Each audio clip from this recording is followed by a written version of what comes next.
and go. Hello, everybody. Thanks for joining us today. Welcome to the 2016 Newsweek Green Rankings webinar.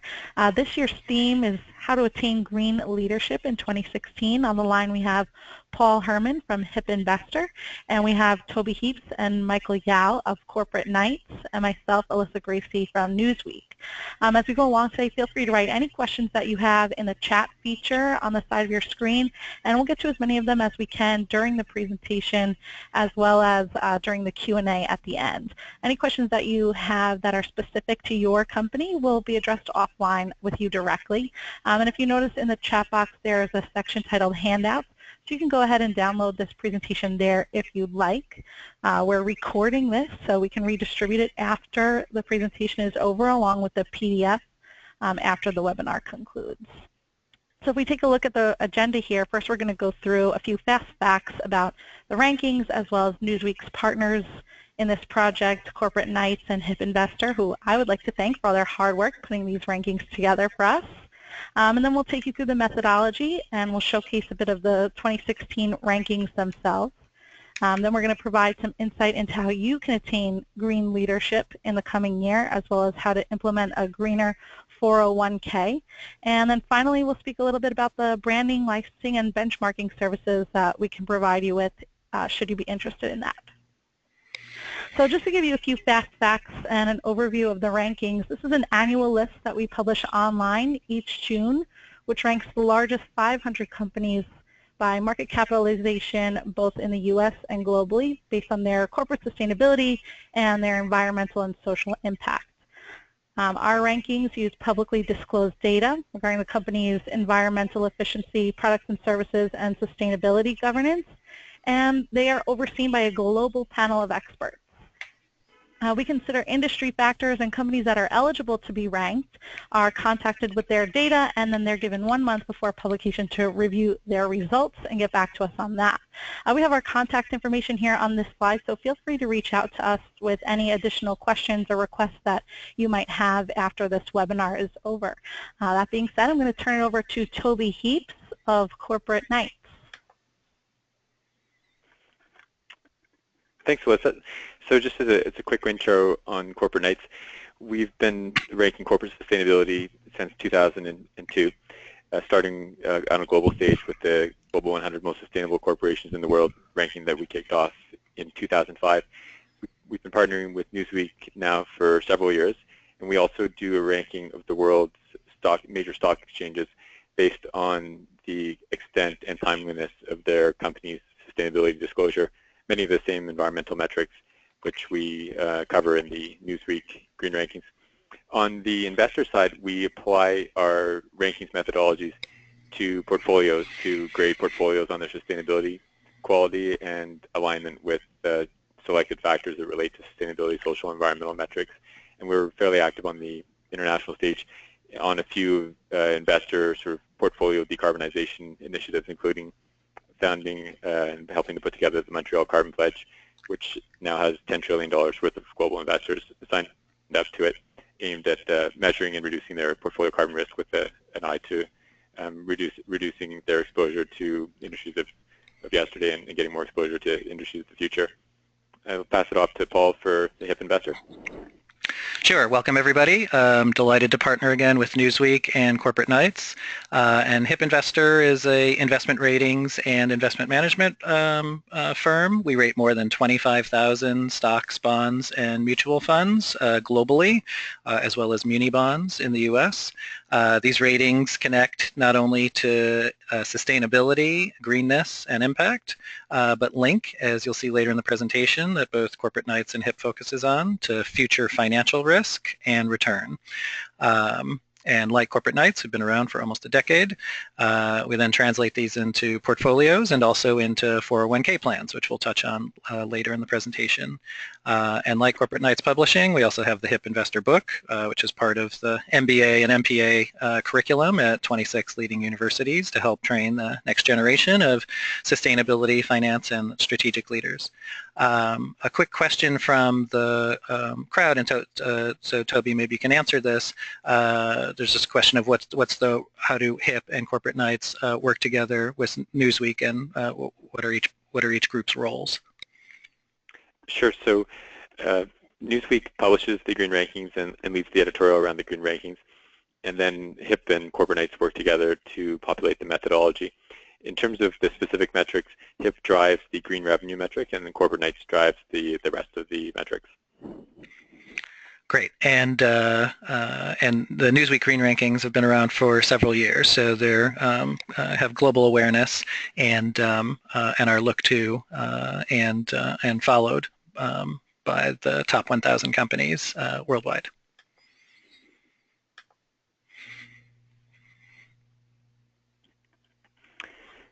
So in terms of the methodology, there are several metrics that we look at to do the green rankings methodology. The first one in order is energy productivity. So what we're looking at there is the revenue in US dollars over the energy use in gigajoules, and then comparing that to the peers of the company in question to get a percentile rank. We also look at the prior 2 years of improvement on that ratio against peers to also get a percentile rank. And then we apply that same methodology to greenhouse gases, looking at scope 1 and 2 reported emissions, and scope 3 is a disclosure metric, but not one that's part of the ratio. And then again, we look at the improvement over the past 2 years. With water productivity, same idea, but we're using water withdrawal in cubic meters. And with waste productivity, same idea, but we're using non-recycled waste generated, and then also have the improvement metrics. One thing to note is the normalizer we're using on these metrics is revenue, and it's not a perfect normalizer. We use it just because it's universally available, and the other normalizers that are more related to throughput, whether it's barrels of oil for an oil company or number of cars produced for a car company, those types of indicators are starting to become more available at a sector level, but not quite yet complete enough. But we are hopeful that sometime in the near future we'll be able to switch away from the revenue normalizer to something more specific to the throughput of the industries. In terms of green revenue, Paul, do you want to jump on that one? Sure, and essentially the green revenue looks at the business segments and any product level information that's published by the companies. We have evaluated and created a environmental and social impact score. We then apply the green impact rating to each of the business segments, so it's a revenue-weighted score. And so the more a company pursues positive impact, net positive impact products and services, you can rate higher. Things like renewable energy and healthcare and biotech tends to rate higher. And more negative impact on environment, society, and on customers rate lower, such as tobacco, oil, gas, and coal. So what's interesting about this indicator from our perspective is there are some subjective value judgments around whether a specific industry segment category of revenue is harmful or not harmful. But once those judgments are arrived at, then this is a replicable methodology, and it can be applied to any company's revenue stream to get a score. So people can debate the assumptions and play with it, but it's a pretty powerful metric because it's replicable and can be applied to any company that reports their revenue according to ICV. Yeah, and one more point on that, Toby, which will reinforce, is that the more disclosure by a company at a business unit product level, then the higher the potential score when those products are delivering a green or a positive impact. So we'll show you some examples later in the presentation, but the more disclosure and the more tilt from customer revenue towards positive impact, the higher potential score. And then the last three metrics that we look at are sustainability pay links. So we're looking to see if the core executives, any of the core executives of the named executives, have a link to their remuneration and sustainability targets. We also look at the board committee structure to see if there's at least one, if there's a board committee that has a specific sustainability mandate that is clear through company documentation. And then we look to see if the environmental metrics are, audit is a bit of a strong word, but we use the word audit of environmental metrics by a third party. In most cases, the audit is not of the same quality that would be applied to financial numbers. It's generally some sort of a verification, and not always is it with a big four firm. Sometimes it's with a more sort of sustainability-focused consultancy. But it's at least another level of rigor so we give a bonus for that as well. And Toby, quick question from the audience. If water and waste are not significant aspects for the company, does its lack of response hurt the score? Yes, in this ranking, we have the majority of market cap and for most of the metrics, more than half the companies across industries are disclosing them now. We're looking at quite large companies. And so if a company doesn't report on a metric, then that counts against them. Okay, great. Anything else on the methodology? I think that covers it. Great. And so this is a quick overview of some of the folks that we brought together to help us on methodology oversight. And there's sort of a bit of a balance of gender and global footprint.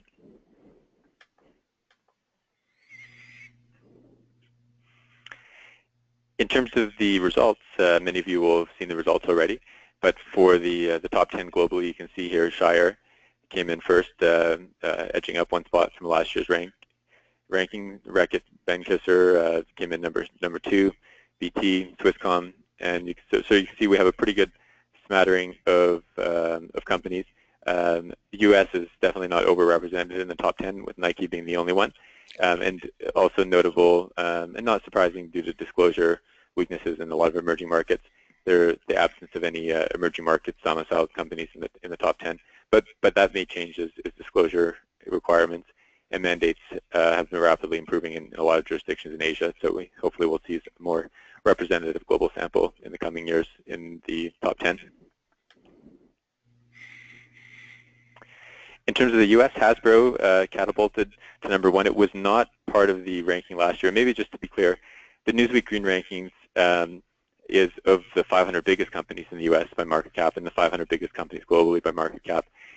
Just by virtue of being in the Newsweek Green Rankings tells us nothing about how green a company is. A company could be pumping toxic effluent into the Hudson River all day and emitting coal emissions all night, and it would still be in the Newsweek Green Rankings if it was one of the 500 biggest companies. But what matters is how high ranked a company is in the Green Rankings, and if it's the best in its industry or the top, then that's a good indication. Hasbro was too small to be included in the universe last year, so that's why it wasn't ranked. It wasn't one of the 500 biggest, but this year it was large enough and it scored high enough to classify it as number 1. And then you can see sort of there's a bit of a cross-section of industries included. We don't see any companies from the oil or sort of coal utility industry in there. We do see some chemicals and other types of companies, and some of that will have to do with the green revenue score. Okay, and Toby, just a couple questions coming in here. So, not for necessarily to call it any particular companies, but some companies are jumping, 20, 30, 50 ranks. So how is that happening? Is that company performance, competitor performance, or overall universe performance? Sure. So it's because this ranking, unlike, say, the Fortune 500, which is based on a narrower focus, it has several metrics. So a company that has a marginal improvement across several metrics, that can be enough to jump it 40 or 50 spots, sort of ahead 10% of the relative competition. That can happen, no problem. So it could be either the company's improving or the rest of the sector is declining. Usually it's a bit of both. It's the company is improving relative to the sector peers, and it's usually across a few indicators. In a case of when you see something like Oracle, we could look under the hood, and Michael who's on the call, could verify. But it's likely that they've improved their disclosure, because if you're not disclosing on a few factors, then you get 0 on those factors, and you start disclosing, and you're getting higher than 0. That can make a big difference in your ranking. Okay. Yeah, that's correct. In the case of Oracle, just to give you to use an example, last year we only had data for greenhouse gas emissions, so therefore we scored 0 on energy, water, and waste. But in this year's assessment, they had full disclosure on all of those 4 indicators. So that in part explains that massive jump that happened with Oracle. Right, and then in that same industry of software, I believe Autodesk is second, and there's not currently water disclosure from Autodesk, so that created the difference between Oracle and Autodesk. And then as you move down into other companies like CA and the software, it's a mix of it's driven by a mix of disclosure, by absolute performance, and by relative performance. Quick question, either for Michael or Toby. Are some companies listed in two GICS industries? Because there's some financial companies No. that... No, okay. No, you can only have one GICS industry. Okay, all right. And then I think there's one more question here.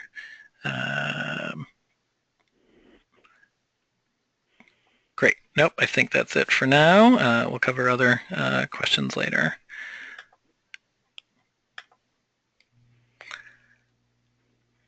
All right, so Toby, how do companies attain green leadership? Okay, I'm just waiting for the slide to come.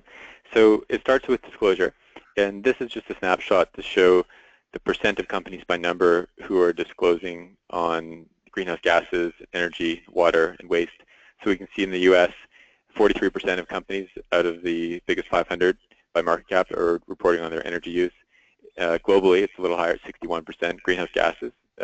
Jumps in the U.S., 57% of companies disclosing globally. Again, higher, close to over 71% to be precise. And then in terms of water use in the U.S., 4 out of 10 companies disclosing, globally 6 out of 10. And then on waste generated, 36% in the U.S. and 52 globally. So we can see that globally there is a slightly better disclosure than in the U.S. And a lot of that will have to do with mandatory disclosure regimes that have been introduced in jurisdictions, particularly in Europe and in Japan, that have resulted in higher disclosure rates than we see in companies that are headquartered or listed in the U.S. Although there are some great leaders from the U.S. just lagging a little bit globally. Great. And question from the audience. The primary, the 500 list is generated from market cap, and then there's disclosure. Are the disclosures going up or down from year to year? Can you tell? This is a good question. So at Corporate Knights, we've been analyzing this fairly carefully for 5 years across over 40 stock exchanges globally. And what we've noted is that there has been slight improvements, mostly driven in emerging markets. And there was a decline in disclosure after the financial crisis in 2008, 2009. But what we've seen is after a period in the mid-2000s of rapid disclosure increases rates from 5, 10, 15% to 40, 50% for some of these indicators, we've seen a real plateauing among large companies with a 2 billion market cap or over. And it seems that the companies who are, for the most part, in developed economies who are already disclosing these metrics will continue disclosing. The ones who are not, even the large ones in energy-intensive industries, they likely will not disclose. It will require mandatory disclosure for them to sort of bring them up to standard. Okay. And here's a question also. Does it matter what country the company is domiciled in regards to legal requirements? So is there any extra weighting for disclosing more than is legally required, or just based on available information? We just due to the way the information is parsed out, it's just based on if the company discloses the metric or not. And it's true that in some jurisdictions, a company is legally required. Like if you're a large company listed on the London Stock Exchange, you are legally required to report your greenhouse gas emissions. And so it's not a surprise that the FTSE 100 has a 100% disclosure for greenhouse gas emissions because it's a legal obligation. So it's in some cases those companies benefit from the jurisdiction they're in. But as one note, often these policies are not developed in a vacuum, and companies do have substantial input into how these policies develop. And so I think British companies do deserve some of the credit, and that we work closely with Aviva Investors, who was quite instrumental in seeing that regulation come to pass, in getting that passed. And there were a number of large British companies who supported it. So I think the presence of mandatory disclosure is often a good reflection on companies' policy engagement in terms of forming the disclosure regime that they operate in. Okay, great. And so you've already explained how disclosures are higher for the larger Global 500 than the US 500 currently.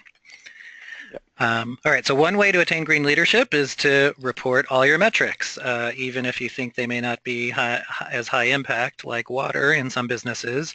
There is a societal issue about water scarcity and contribution of that. Plus, with water not necessarily being priced, sometimes free, sometimes underpriced, it could be a future risk that that could be important, but is certainly important to the green rankings. Okay, well, second idea is to be more carbon efficient. Toby and Michael, how about that?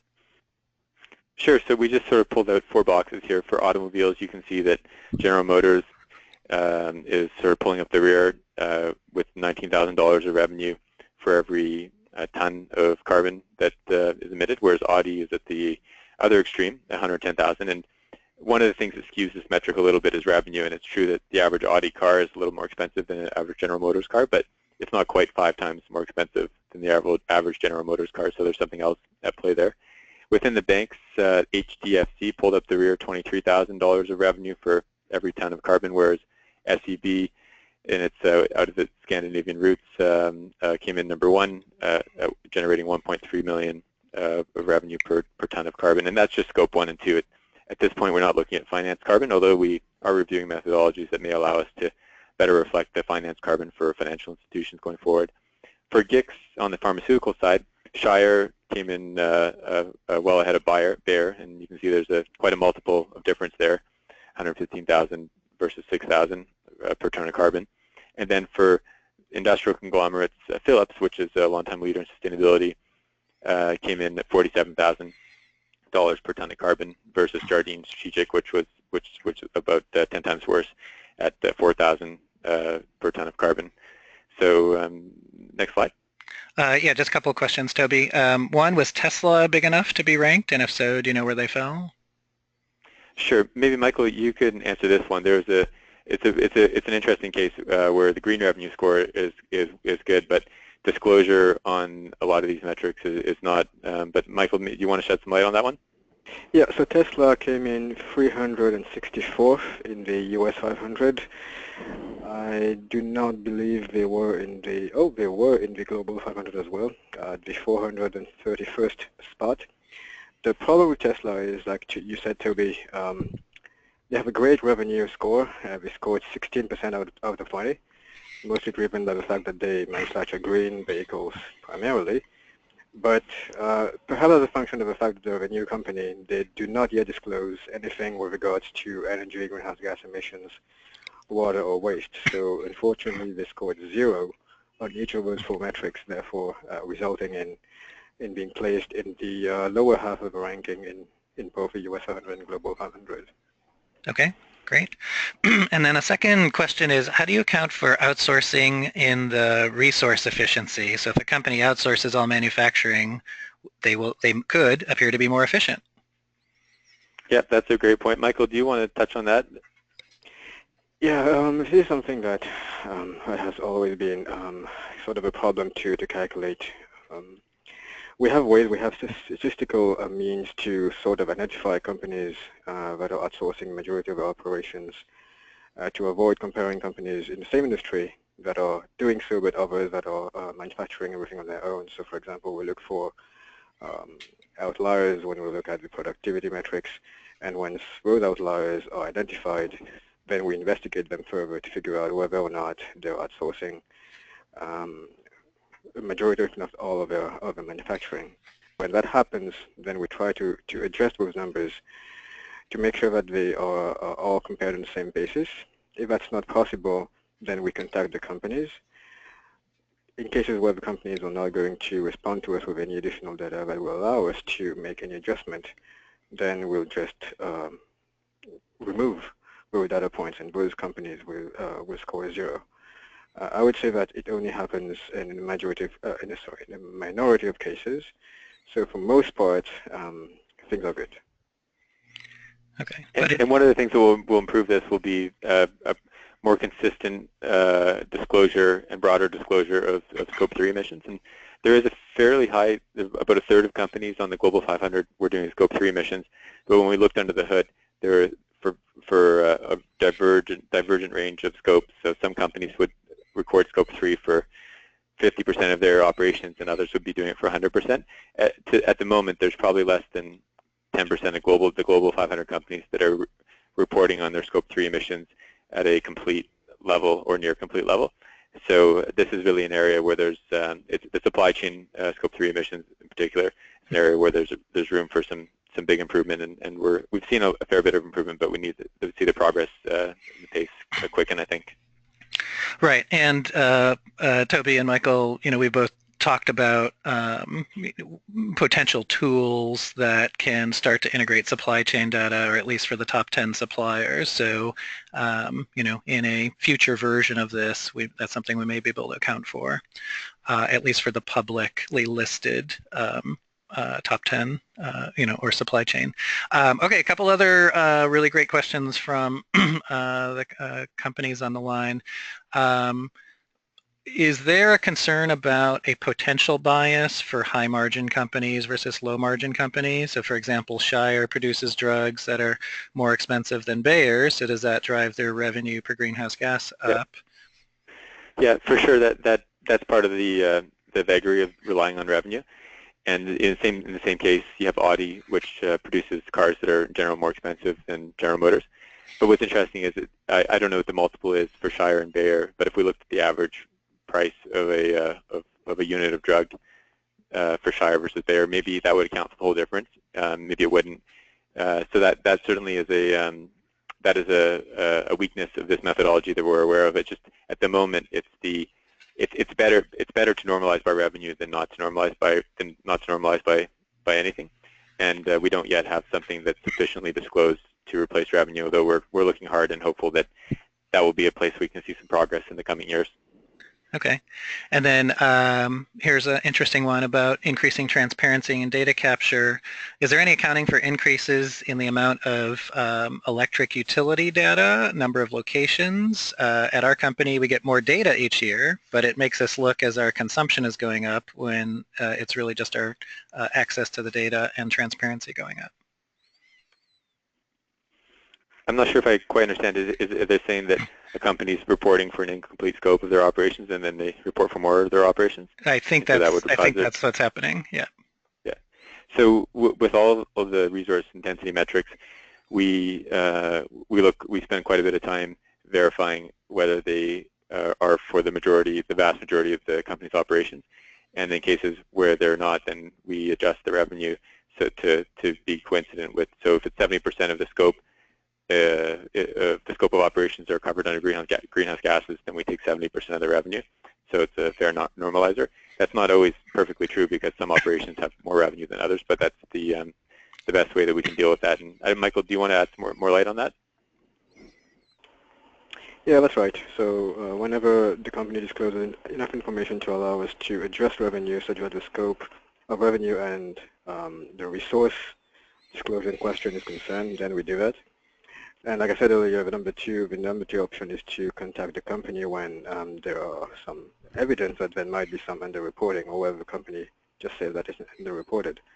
And then the worst case scenario is when nothing can be done to adjust the numbers. The resource figure is just erased.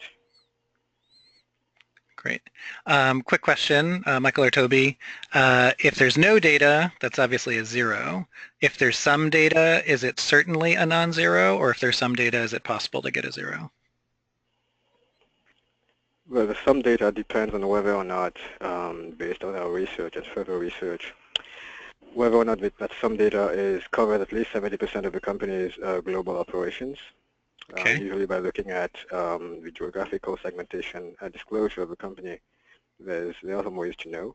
If the answer is no and there's no way to adjust any of the numbers accordingly, then unfortunately, like I said earlier, it's going to be ignored. Otherwise, it's going to be used. Okay, but presuming it's 70% or more of the company, that subscore should be a non-zero. That's right. Yeah, okay, great. Does the, so, lots of good questions here about the methodology to promote understanding and hopefully spur more transparency as well as performance. does the recyclability of goods produced or environmental impact of the goods affect the scores? So on the green revenue, certainly the environmental impact affects the score, and recyclability helps put it in more of a net positive category. Toby or Michael, additional thoughts on that in terms of probably waste and energy? No, it doesn't affect any of the four resources productivity metrics, because with four resources productivity metrics only look at the operations of the company, not how their products are being disposed outside the boundaries of the company by the end users. Okay. So everything corresponds to scopes 1 and 2. Okay, and then one last question for now, because we're about halfway through, so I want to be mindful of time.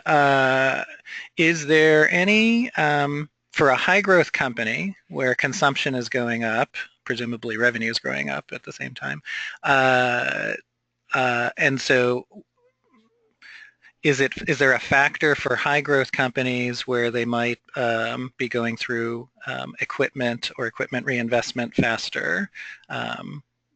So I think it's, similar. We had a question about high margin versus low margin, or high revenue versus low revenue.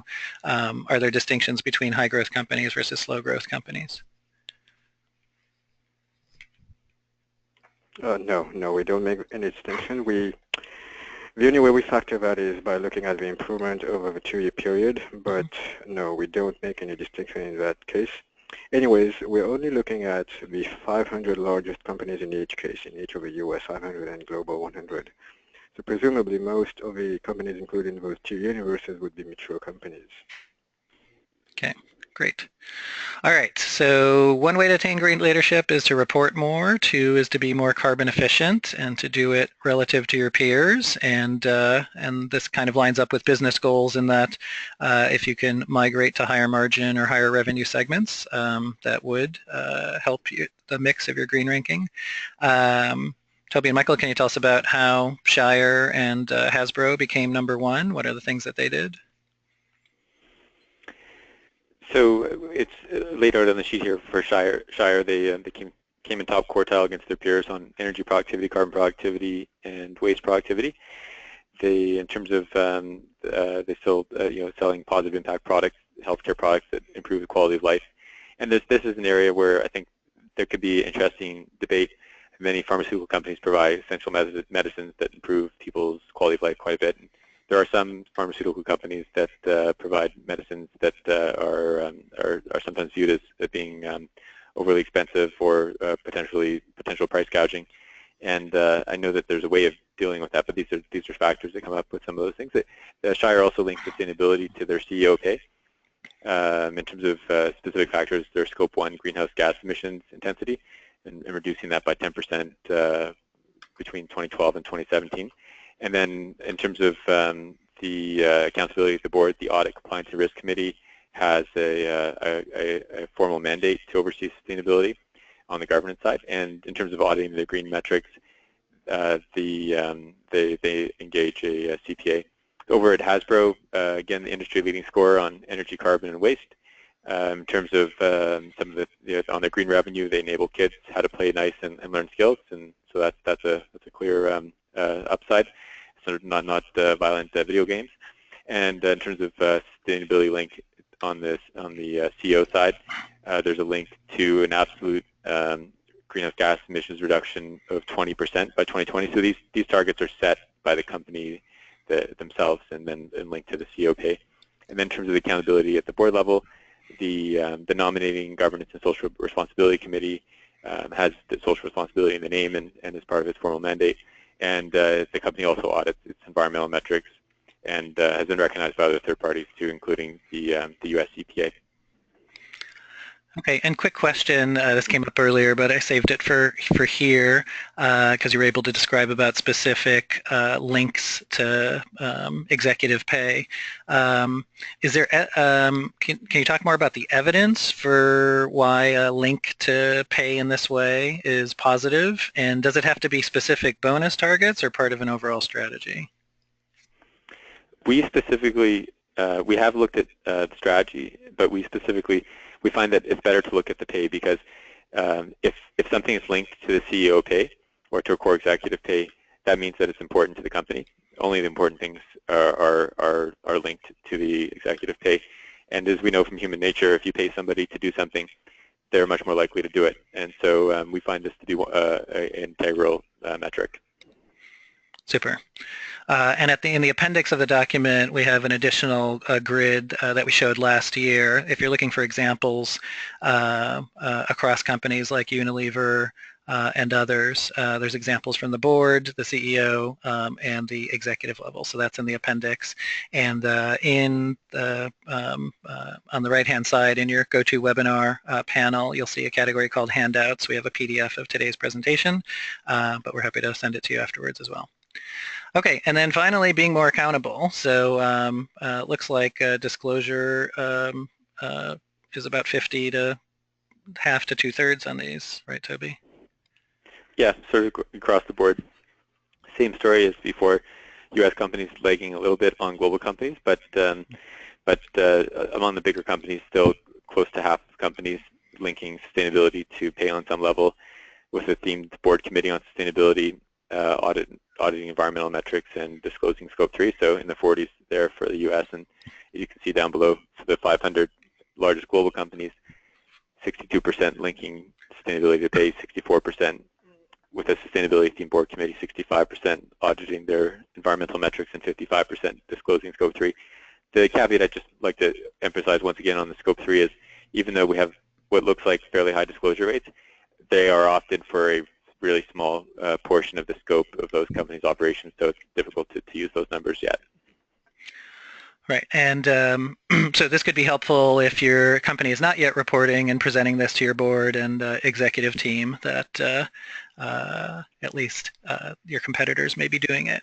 One last question on methodology. When speaking of various energy, water, greenhouse gas metrics, is this only referring to CDP, or if it's reported on our website or other avenues, is this noted? So it has to be reported in a public place. It doesn't have to. That public place can include CDP, but it doesn't have to include CDP. We use Bloomberg, and we use the fields from CDP and also the other fields. And Bloomberg is a matter of course, scrapes the company filings, and so if it's in the public domain, it should be in the Bloomberg terminal, because that's where a lot of investors get their information. And then on top of that, then we share the information with companies in advance of the rankings to find out if there's anything that was missed that's in the public domain, so that we can make proper updates.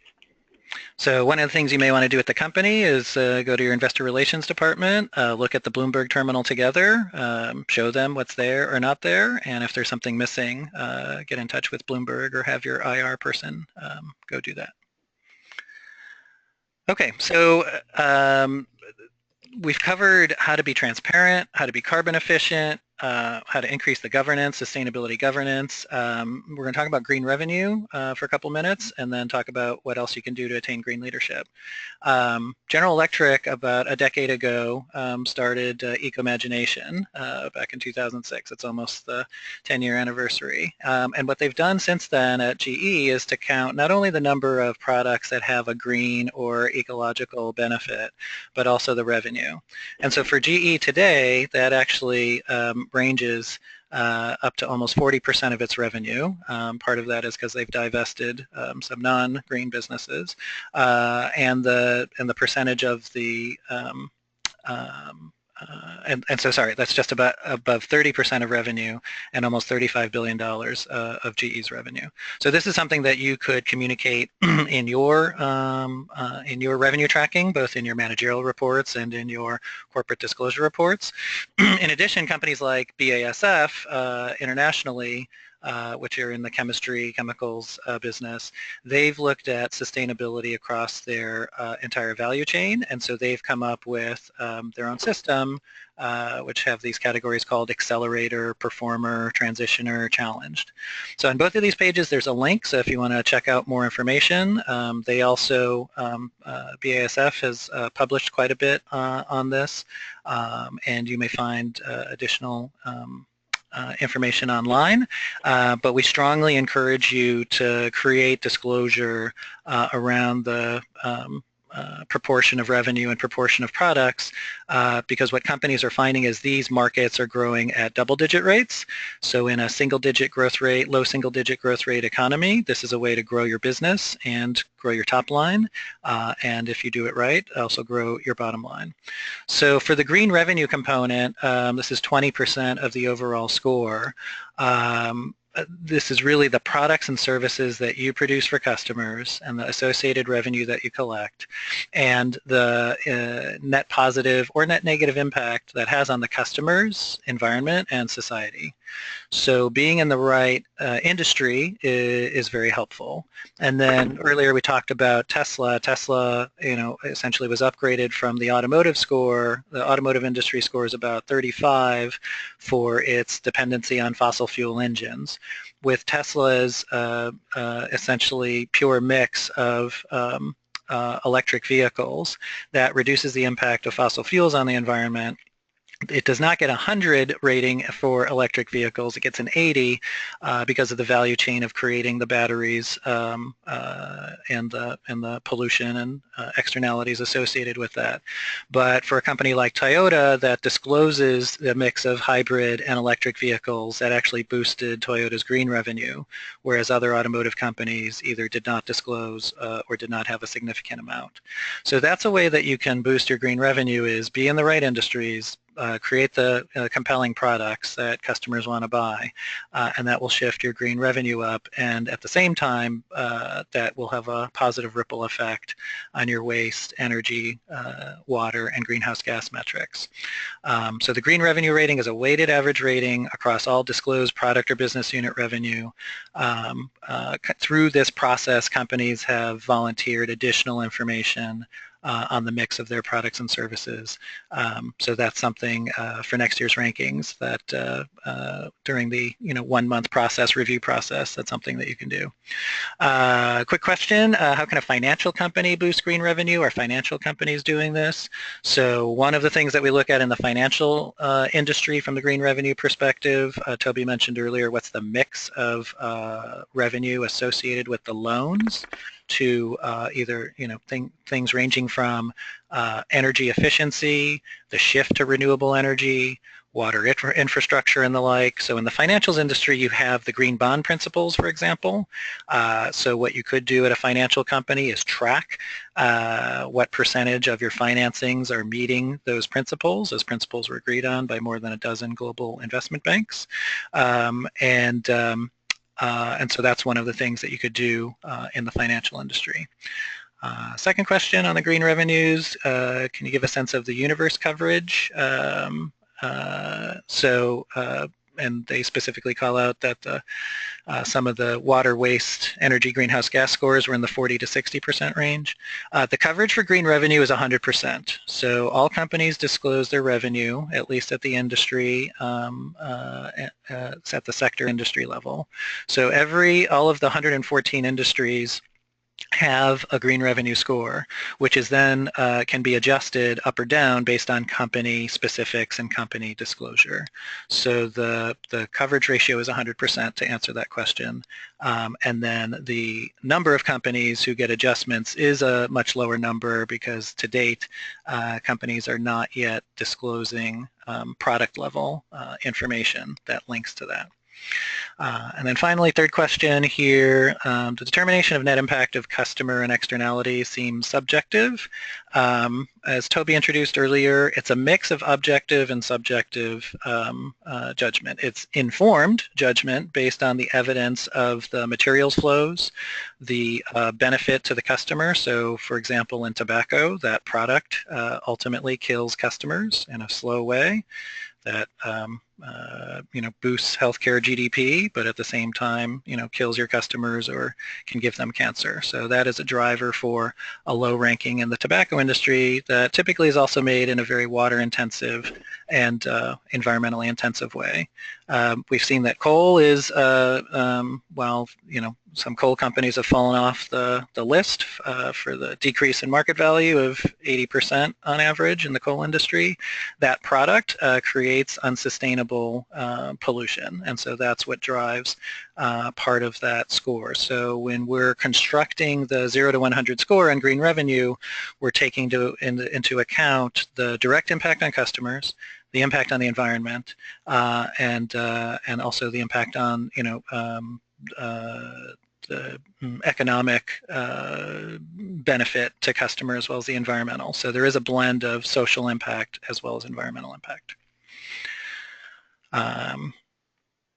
So as we've already talked about, like in the automotive industry, the mix of gasoline, flex fuel, hybrid electric, and electric cars drives the green revenue score. So in the automotive sector, the more you can report in this mix, then the more accurate your green revenue score will be. Same thing in real estate investment trusts. The mix of buildings rated platinum, gold, silver, certified or not will help to produce a more accurate green revenue score. So again, more disclosure around things that drive not only green sustainability, but also connect to profitability. So Toby, you want to talk about how to work with your CFO and IR team and to connect the dots that higher green and sustainability can connect with higher financial returns or lower risk or both? Sure. So it's been really interesting. We've been following the field of sustainable investing for a little over a decade now, and I think it's accurate to say that there's been more action among large investors in regards to sustainable investing in the last year than there has been in the last 10 years, and it's been quite pronounced, and the pace seems to be quickening. Some big stats, 71% of investors want sustainable investing when they're asked in polls. So there is most people, if they have the option to do sustainable investing, they know there's an option, and they can be done in a way that's reasonable with a reasonable risk returns. They want to do it, but just most people aren't presented with that option, or they don't know that they can do that. So there's a bit of a literacy gap, but there's definitely an established high level of the population with the intent for sustainable investing. In terms of the Paris Agreement, we had 195 countries agree, and 177 of those have signed, basically onto a investment treaty to decarbonize the global economy and to become carbon net neutral sometime this century. So the clock has started ticking on that, and we've noticed the cost of capital going up for certain industries, such as coal. Peabody wasn't able to get any kind of recourse financing and had to declare bankruptcy. And we've noticed more flows going into green energy in particular, doubling now in the power sector. It's a 2-to-1 ratio of investment flows into green versus brown energy. So the corner has been turned in certain aspects of the economy already in terms of where the financial flows are. There's still a lot of flows going to the older part of the economy, more established part of the economy. In terms of this last number, 6.7 trillion in assets that are now invested in sustainable, responsible, impactful investments, I think that number comes from the Social Investment Forum, and I think it's a bit of on the high side for actually how much capital is moving. But what we can say is there are $10 trillion worth of investors who are now actively tracking their portfolio carbon footprint, and that number was under $1 trillion even 2 years ago. So we've seen a dramatic increase in the number of large investors who are now actively tracking their portfolio carbon footprint. And a subset of those investors, something in the neighborhood of 600 billion to $1 trillion of those investors, are actively reducing their carbon footprint. So you have big investors like the $250 billion sort of equivalent to CalSTR's large public fund in Holland, PGGM, which has pledged to cut its carbon footprint in half between now and 2020, and quadruple their investments in companies who have more exposure to green revenues. And you have other huge funds, over $300 billion ABP pledging to reduce its carbon emissions by 25%. And so these types of carbon budgets being implemented at a fund level are becoming more pronounced. And in France, there's now an institutional investor requirement for investors to report how their investment portfolio is aligned with a 2-degree scenario. So these factors are becoming material for investors for a lot of reasons, regulatory reasons, and also for investment reasons. So just as an experiment, we ran the top 100 U.S. companies that were ranked 1 to 100 in the green rankings against the bottom 100, so 400 to 500. And we compared their annualized 3-year return numbers, and we found that the top 100 outperformed the bottom 100, so the 100 greenest companies outperformed the sort of brownest 100 by an annualized 1.6%, and also delivering a lower Sharpe ratio, as you can see at the bottom of the screen there. In terms of overall carbon footprint, you can see at the very top, the weighted carbon intensity is 76% lower in the top 100 than in the bottom 100. One point of interest is that red mark where you see 0.1%, slightly lower exposure to green companies in the top 100 than bottom 100, and that mainly is driven by some of the green companies having poor disclosure, green revenue companies that is, having poor disclosure on the environmental factors. Okay, so this could be very compelling to your CFO and investor relations team in getting that across. And Corporate Knights has built a tool called Clean Capitalist at cleancapitalist.com that you can use, right? Yeah, and so this tool is designed for investor relations departments and for 401k departments and for institutional investors, anybody who is interested on the investment side, to go in and identify companies that are leading or lagging on not just green factors, but also factors that relate to inequality, to harming or helping humans, discrimination, and around animal welfare. And so just for an experiment, we ran the US 500 through the portfolio cleaner, and we cleaned out all of the companies who had environmental issues, whether it's high coal exposure or high carbon footprints or high water footprints. And then we compared the portfolio of the clean version of the US 500 against the original US 500, and we found, again, substantially higher performance, 1.9% outperformance on a annualized basis. And if $1 billion had been invested in this strategy 3 years ago, on an apples-to-apples basis, the clean strategy would have returned an additional, it looks like $76 million. And again, a lower per unit of risk. And we find that often is the case with these cleaner strategies when we're talking about large caps within a large cap universe. Often the cleaner strategy has a lower risk per unit of return. So that's also quite attractive. Okay, so if you're not already engaging with your CFO and IR team on these, this could be evidence to support that. There's also additional evidence on the Corporate Knights website and on the HIP Investor website, and Corporate Knights authored and HIP Investor both authored articles that are on both the 2016 and 2015 Newsweek Green Ranking sites.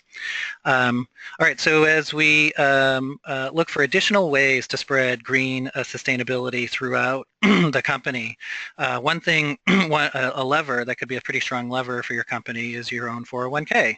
And you may not think of your 401k as a source of helping to educate employees, but employees want especially millennials and women and engineers, we're finding, want their work and life to be sustainable, so why not their 401k, which is to be invested for the next 20, 30, 40 years. So your 401k should be invested for the future, not for the past. So this is Kristen Magnuson. She's a Master's of Science, a lead architect, and she's part of a team at Stoke, which is a growth company here in San Francisco that advises Fortune 500 companies on their real estate and on their employee engagement. One thing that your HR committee and your 401 committee should know is that everything that we've talked about on this call is now part of fiduciary duty for your pension plan and your 401k plan. So U.S. Secretary of Labor Tom Perez essentially evolved the implementation guidance for pension and ERISA plans, which affects 401ks, to include environmental factors as part of fiduciary duty. So this is essential to consider, because in a 401k, you're usually, the administrators of your plan are usually concerned about risk. So now that there's fiduciary duty under ERISA, this is actually a lever for you if you're involved in sustainability or want to advance being a greener company, to educate thousands of employees at your company at once. And we'll show you how to do that in a second. It can also spur higher employee engagement, so employees want their companies to be more sustainable and to be a green leader. And when you're truly transparent about the future risks, then we can manage those risks. We can not only measure them, we can manage them. So in your own 401k, this is something you could do. You could take the 20, 30, 40 mutual funds, or in some cases, there may be a longer list at your company. And one of the things that you can do with the green rankings, using both the Clean Capitalist tool or at HIP Investor, we do a deep dive into all the holdings of the mutual funds to then produce a impact rating for each of the funds based on the companies inside and put that alongside the financial recommendations. And that allows employees then to say, oh, wow, can I be supporting sustainability through my 401k? Tell me more about what's inside those companies. And for a US 500 or Global 500 company, it is likely that you're doing business with other US 500 or Global 500 companies. And that can start a cross-company conversation about how to become greener in a more integrated way. So what this has done for Stoke, at least, and we're finding this in additional implementations of greening the 401k, is that participation in the plan went from very low double teenage digits, from 14%, all the way up to 100%. So all the employees got more engaged in their 401k at Stoke, and they multiplied the amount of money that flows into the 401k. So this is going to help employees save for the future. It gets them excited about that the company providing the 401k is serious about committing to these greener strategies. And it, as Toby showed, can provide for stronger, more resilient portfolios that lower the carbon and provide other environmental benefits. So Alyssa, can you wrap us up here? Sure, yeah. So we have our licensing and branding available if you want to contact PARS. That's our partnership. And if you email me at greenrankings@newsweek.com, that was on one of those first slides in the beginning, I'll be happy to direct you to the right people. We had Sprint one year. They ranked number 3, and they used that logo and that licensing quite a bit here. And so we have the website for PARS right on this slide right here, so you can put that on your website. Mobile devices, company reports, press releases. We've had some requests for people who are thinking about using it in their advertising even on TV. So, to the extent to which you want to use that is up to you, and you can contact PARS either through that website, and there's also a phone number, or I can put you in contact with someone directly right there. Yeah, and on the logos, Alyssa, somebody asked the question, the year will be on that. So if a company is promoting a certain year, it will say the correct year that they were that rank. Absolutely, yes. The logo will have the 2016 year on it. And you also can, purchase an award or a plaque or something along those lines if you're interested in that as well. Great. And then Toby, there's executive education and scorecards and benchmarking. Yep, and we're happy to. We've in the past we're happy. It's separate divisions of our companies, but we're happy to work with companies who have a desire to really do a deep dive and look at what the best and what the best in sector practices are to get both reporting and strategy to make it a leading competitor among its peers. And there are all sorts of metrics that we don't include in the Newsweek Green Rankings. There are important metrics within the Newsweek Green Rankings, but other metrics that investors are starting to look at too in terms of breakdown of capital expenditure and R&D and how that aligns. And we find that sometimes companies like to have access to our database of best practices on both the metrics that we're looking at and the documentation behind them, and then also some of the emerging metrics that we see leaders doing, including things like environmental profit and loss accounting. So for companies that are really serious and there's a sort of board level opportunity to do something significant, we are happy to sort of to do deep dives and invest quite a bit of time. And as part of that, you can also forecast the 2017 green performance if there's data to do that. Yep. Yeah. So we can do the forecasting and sensitivity analysis, show where there's the biggest potential, what the lowest hanging fruit is to improve in the rankings, and where there's overlap between that and profit potential. So it's we find that companies who are looking to make decisions to improve, this kind of intelligence can be really useful and actionable. Right. And so with that, you can connect that to whatever financial metric your company uses, whether it's earnings per share or change in shareholder value or cash flow, and essentially show different scenarios of becoming more or less green using the green rankings. And so this is a chart that is valuable for boards and the C-suite to pay attention to of, oh, what are the drivers behind that green line or that red line to more strategically manage. Finally, you can engage your employees by greening your 401k, and so that's something that we'd be open to exploring with you as well. So, Alyssa, do you want to close us out? Yeah, I just want to thank everybody for joining us today. I hope you found this information helpful and informative. And again, if you have any additional questions, you can contact any of us here today and ask. And again, if you are interested in the benchmarking or the logoing, the logo licensing, you can contact myself at greenrankings@newsweek.com. And thank you very much, Corporate Knights and HIP. This was a great presentation. And good luck to everyone in your green efforts. Yeah, and this conversation has been recorded along with the slides here in the handout section, and they'll be available afterwards in PDF form. So to answer the question, yes, this has been recorded, so as long as technology complies, you'll be able to share this with others in your organization or your colleagues. And so we really appreciate everybody's dedication and hard work towards implementation, and look forward to you participating in next year's Green Rankings as well. Thanks, everybody. Thanks, everybody. Thanks.